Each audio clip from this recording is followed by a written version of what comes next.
ہم وہی کہیں گے جو ہمارا دین ہم کو بتاتا ہے. عمل کرو تو تمہارا بھلا ہے، نہیں کوئی عمل کرے تو نقصان ہمارا نہیں ہے.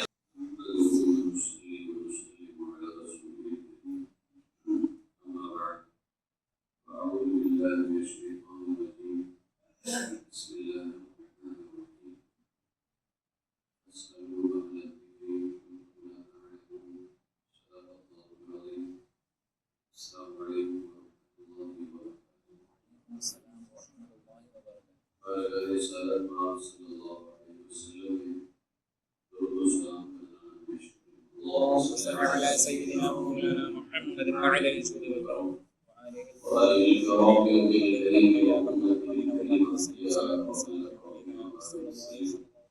صلاة والسلام عليك يا رسول الله صلى الله عليه وسلم.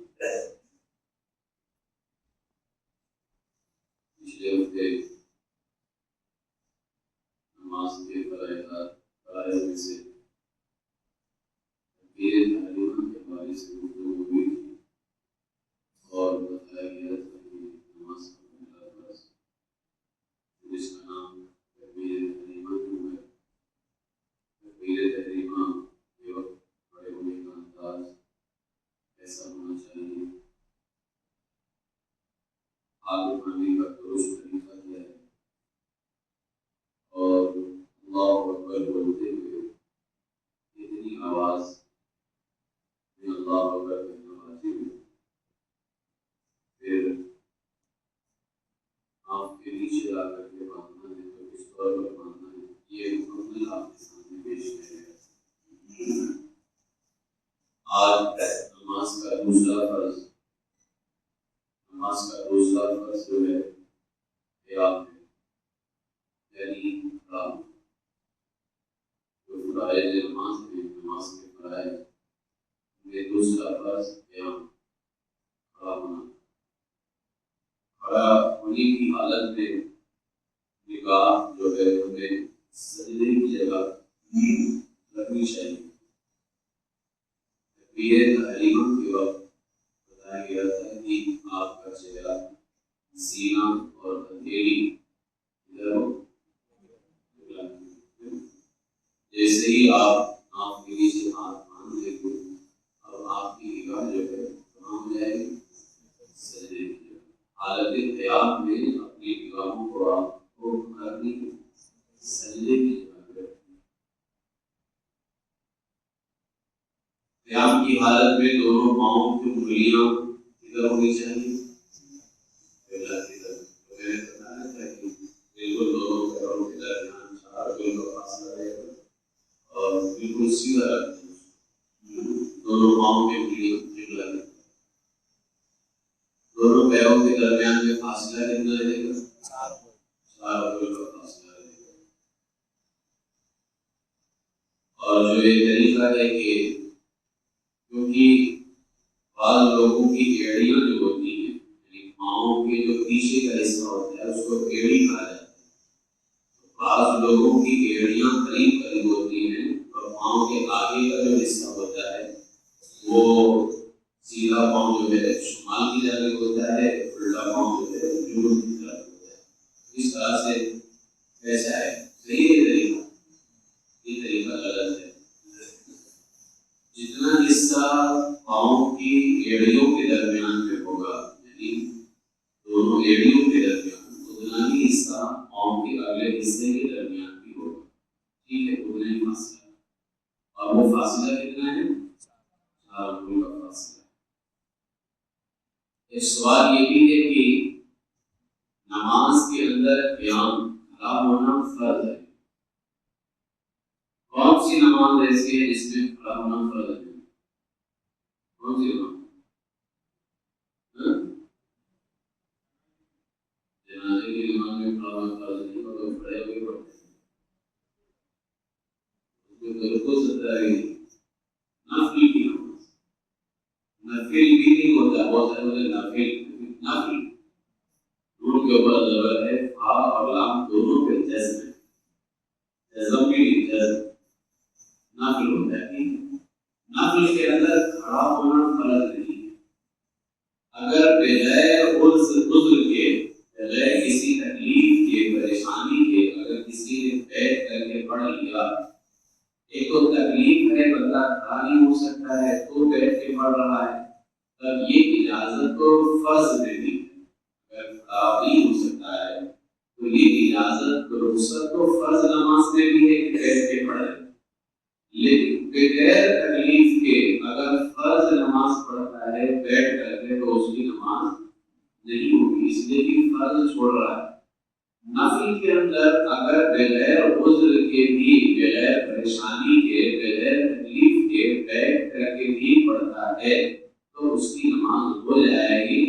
البتہ اتنا ضرور ہے کہ کھڑے ہونے پر جتنا ثواب اس کو مل رہا، اس کا آدھا ثواب اس کو بیٹھ کر کے پڑھنے کو ملے، اور اگر مجبوری کی وجہ سے بیٹھ کے پڑھ رہا ہے تب اس کو پورا ثواب۔ ٹھیک ہے، یہ قیام کے حوالے سے کچھ باتیں ہیں۔ نماز کا تیسرا فرض قرات ہے۔ نماز کا پہلا فرض کیا ہے؟ پہلا فرض کیا؟ زور سے بولیے، کیا ہے؟ بھول گئے؟ تکبیر تحریمہ۔ دوسرا فرض کیا ہے؟ قیام۔ قیام نہیں ہوتا ہے، قیام ہوتا ہے، قیام۔ تیسرا فرض کیا ہے؟ قرات۔ نماز کا تیسرا فرض قرات، یعنی قرآن پاک کا پڑھنا ہے۔ سوال یہ ہے قرآن پاک پڑھنا ہے تو کیا سب رکعتوں میں قرآن پڑھنا فرض ہے؟ تو فرمایا امام اور اکیلے نماز پڑھنے والے کے لیے، امام ہو یا پھر کوئی اکیلے نماز پڑھ رہا ہو، مقتدی نہیں، مقتدی ہو تو پڑھنا ہی نہیں، امام اور اکیلے نماز پڑھنے والے کے لیے فرض نمازوں کی پہلی 2 رکعتوں میں سنت، وتر اور نفل کی تمام رکعتوں میں قرات کرنا فرض ہے۔ نماز میں قرات کرنا کیا ہے؟ فرض ہے۔ جب مطلقاً آپ سے پوچھا جائے گا کہ قرات کرنا نماز میں کیا ہے تو کیا ہے؟ فرض ہے۔ جب یہ پوچھا جائے کہ کیا سب رکعتوں میں پڑھنا فرض ہے تو فرض نماز کی آخر کی 2 رکعتیں چھوڑ کر کے جتنی نمازیں ہیں، جتنی رکعتیں ہیں، ان تمام نمازوں میں، تمام رکعتوں کے اندر قرات کرنا کیا ہے؟ صرف فرض نماز کی آخر کی 2 رکعتیں چھوڑ، یعنی شروع کی 2 رکعتوں میں فرض میں بھی فرض ہے، ٹھیک ہے، تو اب فجر میں 2 ہی رکعت ہے، آخر کی کوئی رکعت نہیں۔ ظہر میں 4 ہے تو ظہر کی جو فرض 4 رکعت ہے، آخر کی 2 رکعت میں قرات فرض نہیں ہے۔ اب آپ یہ نہ سمجھنا کہ اس میں تو سورہ فاتحہ پڑھتے تو اس کا پڑھنا کیا ہے، ہمیں بتائیں کہ بعد میں اس کا پڑھنا کیا ہے۔ قرات کرنا فرض جو ہے وہ صرف اور صرف ظہر کی جو 4 رکعت فرض ہے، شروع کی 2 رکعت میں، آخر کی 2 رکعت میں نہیں۔ عصر کی 4 رکعتوں میں سے شروع کی 2 رکعت میں ہے، آخر کی 2 رکعت میں نہیں۔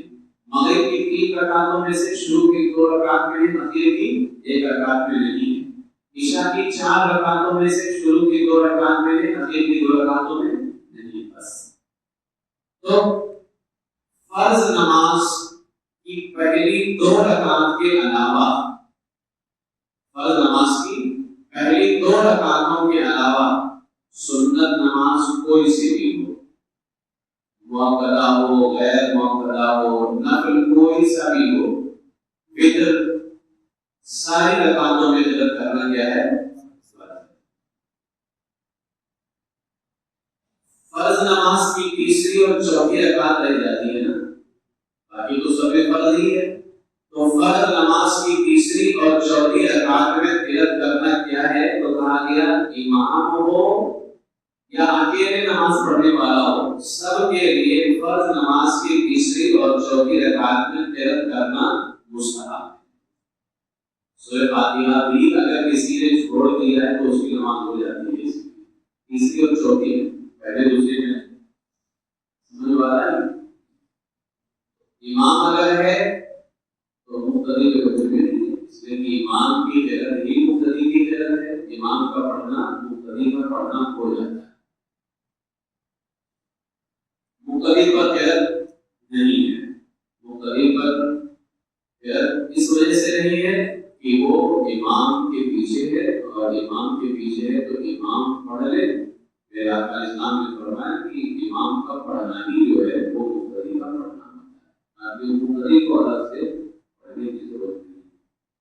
اب یہ جو قرأت فرض ہے، آپ نے یہ جان لیا کہ نماز کا تیسرا فرض کیا ہے؟ قرأت ہے. اور یہ بھی جان لیا کہ کن رکعتوں میں قرأت کرنا فرض ہے. تو فرض کی آخر کی 2 رکعتیں چھوڑ کر کے ساری رکعتوں میں ساری نمازوں میں قرأت کرنا کیا ہے؟ فرض ہے نا؟ یہ بھی جان لیا. اب یہ جانو کہ کتنا فرض ہے. قرأت فرض ہے تو پورے قرآن کو کہیں سے بھی پڑھیں گے تو قرأت ہوا نا. قرأت کرنا تو ہوگا کہ نہیں ہوگا؟ پورا قرآن پڑھنا فرض ہے، اتنا پڑھنا فرض ہے. تو فرمایا نماز کے اندر ایک آیت، نماز کے اندر ایک آیت جو کم از کم 2 کلموں پر مشتمل ہو، یعنی ایک ایسی آیت ہو جس میں 2 کلمے پائے جائیں، ایسی آیت کا نماز کے اندر پڑھنا فرض ہے. جیسے سورہ مدثر کے اندر ایک آیت ہے ثم نظر، ثم ایک کلمہ، نظر ایک کلمہ، یہ 2 کلمے ملا کر کے ایک آیت بن گئی. یہ ایک آیت ہے سورۃ المدثر کی. تو اس طرح کی ایک آیت جو کم از کم پڑھنا فرض ہے. اچھا یہ میں فرض کی بات کر رہا ہوں، واجب کی نہیں. آپ سوچیں گے کہ پوری سورہ فاتحہ کیوں پڑھتے ہیں، الگ سے سورتیں کیوں ملاتے ہیں؟ جتنا فرض ہے اتنا پڑھ لینا چاہیے، کافی ہو جاتا ہے. آپ کا فرض ادا ہو گیا ہے لیکن ابھی واجب باقی ہے. فرض الگ چیز ہے، واجب الگ چیز ہے. آپ سمجھ رہے ہیں؟ فرض الگ چیز ہے، واجب الگ چیز ہے. نماز کے اندر قرأت کرنا فرض ہے، یہ الگ ہے. نماز میں قرأت واجب ہے، یہ الگ ہے. تو جتنا فرض ہے آپ نے فرض ادا کر لیا. اگر کسی نے اتنا ہی پڑھ کر کے رکوع کو سجدہ کر لیا اس کی نماز تو ہو جائے گی لیکن مقروء تحریمی ہوگی، یعنی ایسی نماز کو دوبارہ پڑھنا واجب ہوگا. یہی نماز اس کو پڑھنا فرض تھا آپ کے اوپر، لیکن اب یہ کیا ہو گیا؟ واجب. کیوں؟ اس لیے کہ نماز میں جتنی قرأت فرض ہے اتنا آپ نے پڑھا ہے، اور جتنا واجب تھا آپ نے اتنا نہیں پڑھا. تو اب یہ نماز آپ پہ ادا کرنا کیا ہو گیا ہے؟ واجب ہو گیا. تو نماز میں قرأت جو فرض ہے وہ اتنا ثم نظر، ایک ایسی آیت جو 2 کلموں پر مشتمل. واجب کی بات میں آئے گی تو ہم اس کے بعد میں گفتگو کریں. ٹھیک ہے. ایک سوال ہے، بعض لوگ قرأت دل میں کرتے ہیں، ہونٹ بالکل حرکت نہیں کر رہے ہوتے، دل میں قرأت کرتے رہتے ہیں، ہونٹ حرکت نہیں کرتے. تو ایسا کرنا بالکل درست نہیں ہے. قرأت کی کم از کم اتنی آواز منہ سے نکلے اگر شور شرابہ نہ ہو رہا ہو تو خود سن سکے، دوسرے کو نہیں، اپنے کو. اور اتنی ہی زور سے آمین بھی کہنے کا ہو کہ خود سن سکے، دوسرا نہیں. ٹھیک ہے. اگر اتنی آواز منہ سے نہ نکلی تو دل میں خیال گزارنا قرأت نہیں کہلائے گا اور قرأت نہیں ہوگا تو نماز ہوگی. قرأت کیا ہے؟ نماز میں فرض ہے، فرض ادا نہیں ہوگا اس میں. سمجھیں؟ اس وجہ سے بہت سارے پڑھتے رہتے ہیں تو وہ کچھ بھی تو صرف ہونٹ ہلتے ہیں. آواز اتنی قرأت کی آواز ہونی چاہیے کہ شور شرابہ نہ ہو تو کیا ہو سکے؟ خود سن سکے. اگر خود سن رہا ہے تو یہ قرأت ہے. نماز کے اندر سورہ فاتحہ کا پڑھنا کیا ہے؟ تو سورہ فاتحہ صرف ثم نظر نہیں ہے نا، 7 آیتیں ہیں نا سورہ فاتحہ کے اندر، وہ بھی بڑی بڑی آیتیں ہیں، کئی کلمے پر مشتمل ہیں. تو منفرد کے لیے نماز کے اندر فرض کی پہلی 2 رکعتوں میں وتر سنت نفل کی ہر رکعت میں سورہ فاتحہ کا پڑھنا واجب ہے. سورہ فاتحہ کا پڑھنا کیا ہے؟ واجب ہے. یہ فرض ہے. فرض کتنا ہے؟ ایک ایسی آیت جو 2 کلمے پر مشتمل ہو. اس کی مثال دے دی ہے ثم نظر. سورہ فاتحہ پڑھنا واجب. سورہ فاتحہ کے علاوہ 3 آیتوں کو ملانا واجب. اور باقی کوئی 3 آیت ملانا کیا ہے؟ سورہ فاتحہ یہ الگ واجب ہے. سورہ فاتحہ یہ ایسا واجب ہے کہ ہر نماز کے اندر فرض کی اخیر کی 2 رکعتیں چھوڑ کر کے ہمیشہ واجب ہے.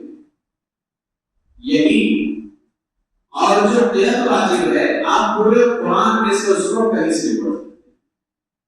سمجھ پا رہے ہیں؟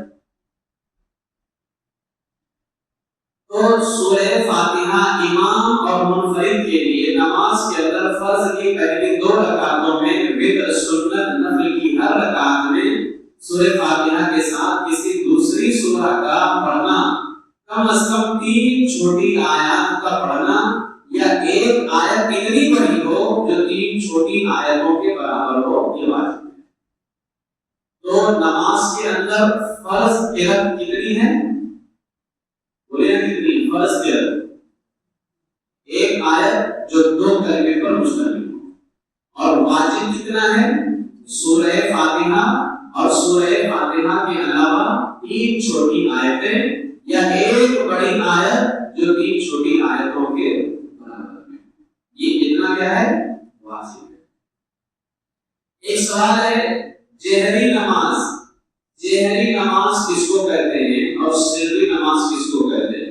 سری کہتے ہیں ان نمازوں کو جن میں آرام سے تلاوت کرتے ہیں، جیسے ظہر ہے، عصر ہے، ٹھیک ہے، آہستہ سے. اور جہری ان نمازوں کو کہتے ہیں جن میں زور سے تلاوت کی جاتی ہے.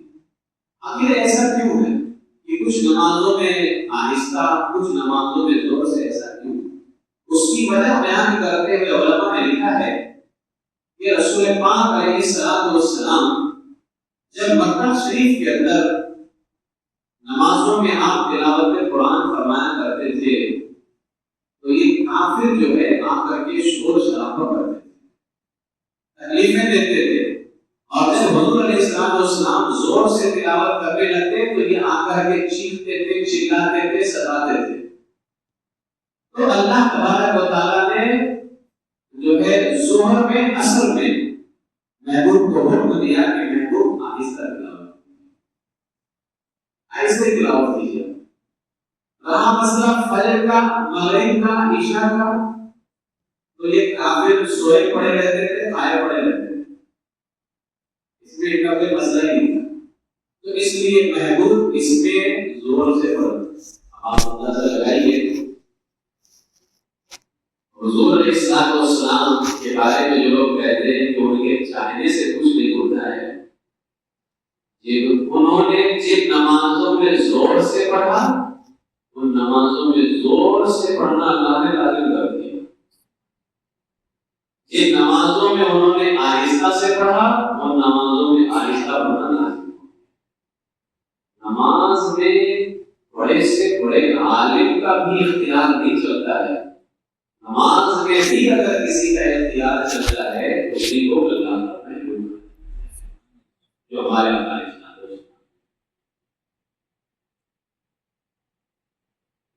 مسئلہ عید کا، جمعہ کا. عیدین کی نماز کوئی کہہ سکتا ہے کہ جمعہ بھی تو ظہر کے وقت میں ہوتی ہے تو جمعہ میں تو زور سے تلاوت کرتے ہیں. تو آپ کو معلوم ہونا چاہیے سیرت مصطفیٰ کے درس میں ہم نے بتایا کہ جمعہ کی نماز اور عیدین کی نماز کہاں فرض ہوئی ہے؟ مدینہ شریف.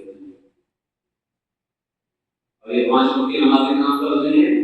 معراج کی رات میں. اور معراج کہاں ہوئی ہے؟ مکہ شریف میں. تو یہاں کافر ستاتے تھے، مدینہ شریف میں کافر ستاتے ہی کافر تھے ہی تو ستاتے کہاں سے؟ اور وہ جو چھوٹے ہوئے کافر تھے، جو منافق تھے، وہ تو خود ہی ادھر سے ادھر تھے. کبھی ادھر بھی نمبر لگا رہتا ہے، کبھی ادھر بھی نمبر لگا رہتا ہے۔ تو مدینہ شریف کے اندر کافر تھے ہی نہیں، تو اس وجہ سے عید کی نماز، عید الفطر، عید الاضحیٰ اور جمعہ کی نماز مدینے میں فرض ہوئی ہے، تو اس لیے ان نمازوں میں آہستہ تلاوت کرنا صحیح، اس لیے اس میں درست ہے۔ جہری نمازوں میں جہر قرأت کرنا اور سری نمازوں میں سری قرأت کرنا کیسا ہے؟ فرمایا جہری نمازوں میں جہر قرأت کرنا، سری میں سرن قرأت کرنا واجب ہے۔ یہ نمازوں میں زور سے پڑھا جاتا ہے، ان میں زور سے پڑھنا واجب ہے۔ جن نمازوں میں آہستہ پڑھا جاتا ہے، ان میں آہستہ پڑھنا واجب ہے۔ اگر کسی نے اس کا الٹا کیا تو اس نماز کو دوبارہ پڑھنا ٹھیک ہے۔ سورہ فاتحہ کے بعد آمین کہنا، سورہ فاتحہ کے بعد آمین کہنا نماز میں سنت ہے، نماز کے باہر کیا ہے؟ مستحب ہے۔ نماز میں اگر چھوڑا تو سنت چھوڑا، اور اگر نماز کے باہر چھوڑا تو مستحب چھوڑا، ٹھیک ہے۔ نماز میں آمین بلند آواز سے پڑھیں گے یا آہستہ؟ بالکل آہستہ آواز سے پڑھنا ہے، اور میرے آقا علیہ السلام نے فرمایا جس طرح سے فرشتے آمین کہتے ہیں اس طرح سے آمین کرو، اور میرے آقا علیہ السلام نے فرمایا جس کی آمین فرشتوں کے آمین کے مطابق ہوگی اللہ اس کے اگلے پچھلے گناہوں کو معاف فرمائے گا۔ تو اس لیے اب ہم تو اتنی سختی کرتے ہی رہتے ہیں اور وقتاً فوقتاً بولتے ہی رہتے ہیں۔ اب مسئلہ کیا ہے نا، ہم لوگوں کی غلطی ہوتی ہے۔ ایک بات یاد رکھ لیجیے، آپ سے بھی بارہا کہتا ہوں، قیامت میں صرف مجھ سے نہیں پوچھا جائے گا، آپ سے بھی پوچھا جائے گا۔ اگر آپ نے جان بوجھ کر کے نہ بولا، ایسی بات ہے جس نے آمین کہا ہوگا وہ میرے بغل میں تو نہیں کہا، عوام کی بغل میں تو کہا ہوگا نا، دوسرے پر بھی لوگ نہیں بتاتے، ہمیں نہیں بتاؤ گے تو چھپ جائے گا، اللہ کو بھی نہیں بتاؤ گے تو کیا چھپ جائے گا؟ اللہ کو بھی نہیں بتاؤ گے تو کیا چھپ جائے گا؟ میرے آقا علیہ السلام نے فرمایا کلکم راع وکلکم مسئول عن رعیتہ، ہر شخص ذمہ دار ہے اور اس سے اس کی ذمہ داری کے بارے میں پوچھا جائے گا۔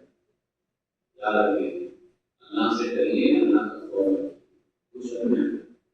اگر آپ جانتے ہو شریعت کا کوئی مسئلہ اتنا ہی بتاؤ، باقی بتانے کی عوام کو کوئی اجازت نہیں، جتنا جانتے ہو اتنا ضرور بتاؤ۔ نماز کے اندر آمین بالکل آہستہ سے کہنا۔ سورہ فاتحہ کے بعد اور دوسری سورہ شروع کرنے سے پہلے بسم اللہ پڑھنا کیسا ہے؟ یعنی جب ہم سورہ فاتحہ شروع کرتے ہیں، اگر آپ اکیلے پڑھ رہے ہیں تب آپ کے لیے مسئلہ ہے، نہیں تو آپ کے لیے کوئی مسئلہ نہیں، آپ کو کوئی پڑھنے کی سوائے سالہ کے اعوذ باللہ بسم اللہ کی امام بھی پڑھے گا، اس لیے کہ اعوذ باللہ بسم اللہ قرأت کے لیے پڑھی جاتی ہے۔ قرأت کس کو کرنا ہے؟ امام کو کرنا ہے، آپ کو کرنا ہی نہیں تو آپ کو پڑھنا بھی۔ اگر یہ اکیلے پڑھ رہے ہوں تو سورہ فاتحہ کے لیے اعوذ باللہ بسم اللہ کر لیا، سورہ فاتحہ ختم کر کے آمین کہہ لیا، بسم اللہ فرماتے ہیں۔ سورہ فاتحہ کے بعد کسی دوسری سورہ سے آغاز کریں گے یا ایسی آیت پڑھیں گے جس کا آغاز اللہ کے نام سے ہو رہا ہو تو اس وقت اس سورہ یا آیت سے پہلے بسم اللہ پڑھنا سنت ہے، ورنہ مستحب ہے۔ نماز کے علاوہ اس میں کیا بسم اللہ پڑھنا سنت ہے، بسم اللہ۔ تو ایسا کہ اگر اکیلے پڑھ رہے ہیں تو اعوذ باللہ من الشیطان الرجیم بسم اللہ الرحمن الرحیم سورہ فاتحہ آمین، اس کے بعد بسم اللہ الرحمن الرحیم اور پھر کوئی سورہ۔ اگر آپ امام کے پیچھے ہیں تو پھر آپ کو پڑھنے کی ضرورت ہے۔ نماز کی کتنے فرائض بیان ہو چکے ہیں؟ پہلا کون سا ہے؟ دوسرا کون سا ہے؟ تیسرا قرات۔ یہ تین ہو گئے، ٹھیک ہے۔ اب باقی انشاءاللہ تبارک و تعالی اور آنے والے ہفتے آپ کے سامنے رکھا جائے گا۔ یہاں پر جو ہے آج رات میں تو انشاءاللہ ذکر و دعا کی محفل ہوگی، اور جیسا کہ اعلان کیا گیا ہے قرض قلوب کورس نومبر سے انشاءاللہ تعالی میں شروع کر دوں گا۔ اب جمعہ کو 1 تاریخ ہے نومبر کی، سنیچر کو 2 تاریخ، ہر ہفتے سنیچر صرف ہفتے میں ایک دن ہوگا، ہفتے میں صرف صرف ایک دن آپ کو نکالنا ہے، اور کتنا گھنٹہ نکالنا ہے؟ 1 سے 1.5 گھنٹہ نکالنا ہے۔ اور میں اللہ تعالیٰ وہ پوسٹر وائرل کر دوں گا، پوسٹر کرنے کے لیے دیا ہوں، پوسٹر وائرل ہو جائے گا۔ 3 سے 4 مہینے کا یہ ہمارا جو ہے کورس ہوگا ابھی کا عقائد کے حوالے میں۔ اس میں کیا کیا چیزیں ہیں؟ اللہ تعالیٰ کی ذات و صفات، نبوت و رسالت، اس میں سب میں نبوت کا بھی عقیدہ آ جائے گا کہ حضور آخر میں بھی، جنات، فرشتے، جنت، دوزخ، قبر، حشر، اور دیگر ضروریات دین، ضروریات اہل سنت۔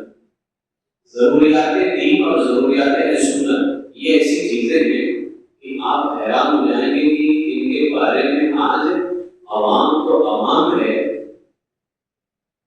مولویوں کو نہیں پتا۔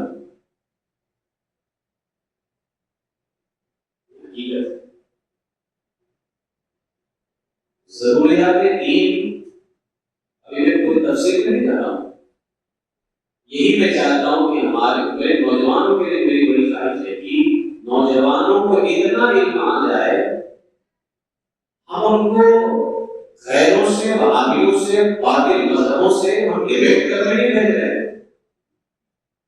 ڈیبیٹ جو کرنا ہے وہ تو عالم کا ہی کام ہے، عالم ڈیبیٹ کرے گا، لیکن ہمارا نوجوان کم سے کم اتنا تو سیکھ لے، ہماری قوم، کہ اپنے دین کو، اپنے مذہب کو باقی رکھ سکے۔ آپ دوسرے کو نہ بچائیں۔ اللہ تبارک و تعالیٰ نے محبوب کے تشریف لے جانے کے بعد میں اللہ نے علماء کا اہتمام کیا، اور میرے آقا اسلام نے فرمایا میری امت کے علماء بنی اسرائیل کے نبیوں کی طرح ہے۔ مطلب یہ نہیں کہ یہ نبی ہو گئے، مطلب یہ ہے کہ پچھلے جو نبی آتے تھے اللہ تعالیٰ ان کے دین کی حفاظت نبیوں کو پیش کے کرتا تھا۔ میرے پاس تو کوئی نبی نہیں، میرے دین کی حفاظت اللہ علماء کو پیش کر کے کرتا ہے۔ یہ اعتراف کا مطلب۔ تو علماء ڈیبیٹ کریں گے، علماء مناظرہ کریں گے، عوام کم سے کم اتنا جانے کہ بندہ کن چیزوں کی وجہ سے کافر ہوتا ہے، کن چیزوں کی وجہ سے گمراہ ہوتا ہے۔ اس لیے کہ گمراہ الگ ہے، کافر الگ ہے، دونوں میں زمین آسمان کا فرق ہے۔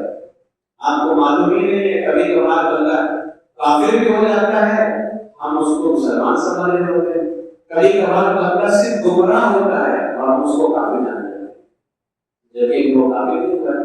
تو اس لیے اس کے اندر جو ہے میرا جو ٹارگیٹ ہوگا، یہ اس کی کورس جو مدت ہم نے رکھی ہے وہ 3 سے 4 مہینے، اس لیے کہ بہت سارے اور بھی لوگ کورس کرا رہے ہیں اور جو ہم نے دیکھا ہے، لیکن کچھ کا تو میں نے دیکھا کہ وہ 3 مہینے 4 مہینہ، ایک کا تو میں نے دیکھا 4 مہینے کے اندر عقائد بھی ہیں، عبادات بھی ہیں، معاملات بھی ہیں، منشیات بھی ہیں، موہقات بھی ہیں۔